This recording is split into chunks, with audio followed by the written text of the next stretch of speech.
చందమామ కథ. మాయ చిత్తరువు. చాలా కాలం క్రితం రాజపుత్ర స్థానంలో జయసింహుడనే రాజు ఉండేవాడు. ఆయనకు చిత్రలేఖనం పైన చాలా ప్రీతి. ఆయన ఆస్థానంలో ఒక గొప్ప చిత్రకారుడు ఉండేవాడు. జయసింహుడు తన చిత్తరువును వేయించుకుందామనుకుంటుండగా ఆ చిత్రకారుడు అకస్మాత్తుగా చనిపోయాడు. ఆనాడు మొదలు దర్బారులో ఆ చిత్రకారుడి ఆసనం ఖాళీగానే ఉండిపోయింది. ఇలా ఉండగా హిమాలయ ప్రాంతం నుంచి హేమచంద్రుడనే పేద చిత్రకారుడొకడు రాజపుత్ర స్థానానికి వచ్చాడు. జయసింహుడి ఆస్థాన చిత్రకారుడు చనిపోయాడని, అతనికి బదులు ఇంకెవరినీ వేసుకోలేదని హేమచంద్రుడికి తెలిసింది.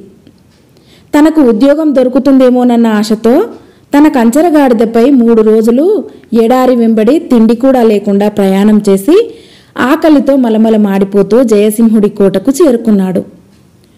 రాజభటులు మొదట హేమచంద్రుణ్ణి అంతఃపురంలోకి వెళ్ళనివ్వలేదు. నేను చిత్రకారుణ్ణి, రాజుగారికి చూపటానికి బొమ్మలు తెచ్చాను అన్న తర్వాత వాళ్ళు అతన్ని లోపలికి వెళ్ళనిచ్చారు.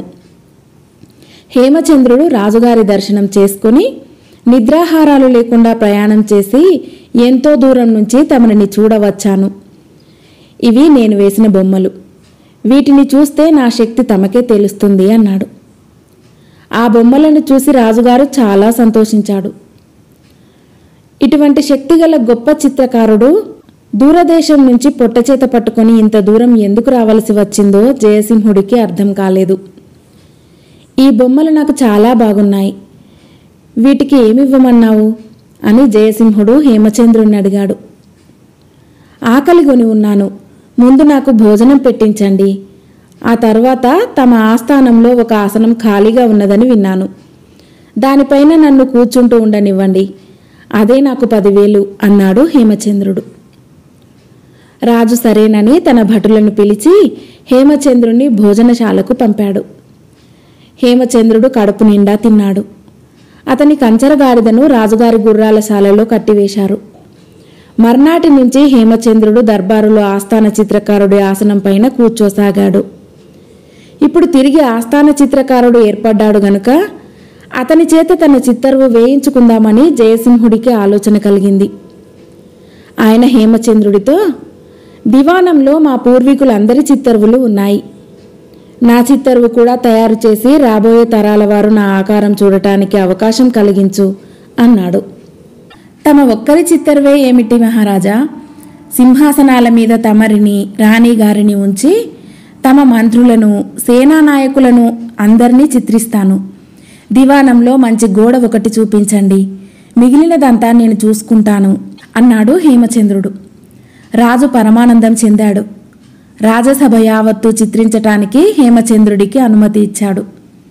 రాజుగారి ఆస్థానంలో పెద్ద పెద్ద పొట్టల వాళ్ళు ఉన్నారు. ఒక గూనివాడున్నాడు, ఒంటికన్నువాడు, మెల్లకన్ను వాళ్ళు కూడా ఉన్నారు. వారు ఒక్కొక్కరే హేమచంద్రుడి వద్దకు వచ్చి, నన్ను చిత్రించేటప్పుడు గూని లేకుండా చిత్రించు, 2 కళ్ళు ఉన్నట్టు చిత్రించు, మెల్లకన్ను వేయకు అని హెచ్చరించారు. లేకపోతే చావగొట్టిస్తామని, చంపిస్తామని వాళ్ళు హేమచంద్రుణ్ణి బాగా భయపెట్టారు. ఈ సంగతి రాజుగారికి చూచాయగా తెలియవచ్చింది. ఆయన హేమచంద్రుణ్ణి పిలిచి, ఆస్థానంలో ప్రతి ఒక్కరిని యథార్థంగా చిత్రించక ఏమైనా మార్పులు చేశావో నిన్ను ఉరితీయిస్తాను, జ్ఞాపకం ఉంచుకో అని హెచ్చరించాడు. హేమచంద్రుడికి ముందు నుయ్యి వెనక గొయ్యి అన్నట్టయింది. ఏమి చేసినా చావు తప్పేటట్టు లేదు. అతను దీర్ఘంగా ఆలోచించి ఒక నిర్ణయానికి వచ్చాడు. చిత్తరువు వేయటానికి ఒక గోడ ప్రత్యేకించబడింది. దానికి ఒక తెర అడ్డం కట్టి 3 సహాయకులను తీసుకొని వారితో తింటూ తాగుతూ హేమచంద్రుడు వినోదాలతో కాలక్షేపం చేయసాగాడు. 1 నెల గడిచింది. రాజుగారు హేమచంద్రుణ్ణి పిలిపించి చిత్తరువు ఎంతవరకు వచ్చిందని అడిగాడు. మహారాజా, పని చేస్తున్నాను, త్వరలోనే అయిపోతుంది అన్నాడు హేమచంద్రుడు భయపడుతూనే ఎంతో వినయంగా. ఆ తర్వాత వారానికొకసారి రాజుగారు చిత్తరువు గురించి అడగటము. దానికి హేమచంద్రుడు, మహారాజా, ఇంకా కొద్దిగా పని మిగిలి ఉన్నది అని జవాబు చెబుతూ ఉండటము జరిగింది. ఈ విధంగా 3 మాసాలు గడిచాయి. అప్పటికీ చిత్తరువు పూర్తి కాకపోయేసరికి రాజుగారికి కోపం వచ్చింది. ఆయన హేమచంద్రుడితో, ఇంకొక వారం లోపుగా చిత్తరువు పూర్తి కాకపోతే నిన్ను కఠినంగా శిక్షిస్తాను అన్నాడు. దానికి హేమచంద్రుడు, చిత్తరువు పూర్తి అయింది మహారాజా, రేపు మంచి రోజు, పరివారంతో సహా దయచేశారంటే చిత్తరువు ఆవిష్కరణ చేయవచ్చు అన్నాడు. రాజు సంతోషించి ఈ వార్త సభికులందరికీ తెలియపరిచాడు. మర్నాడు రాజు, రాణి, ఇతర రాజోద్యోగులు చిత్తరువు చూడటానికి వచ్చారు. గోడకింకా తెర అడ్డం కట్టి ఉన్నది.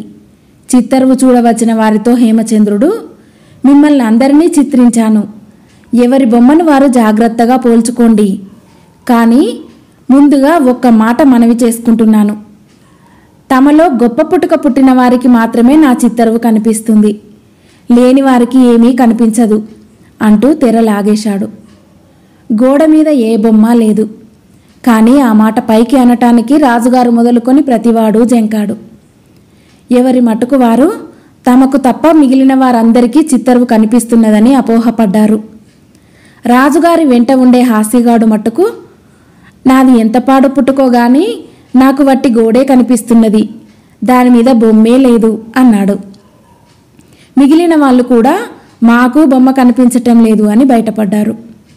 హేమచంద్రుడు అందరి కళ్ళలోనూ దుమ్ము చల్లటానికి ప్రయత్నించినట్టు రూఢి అయిపోయింది.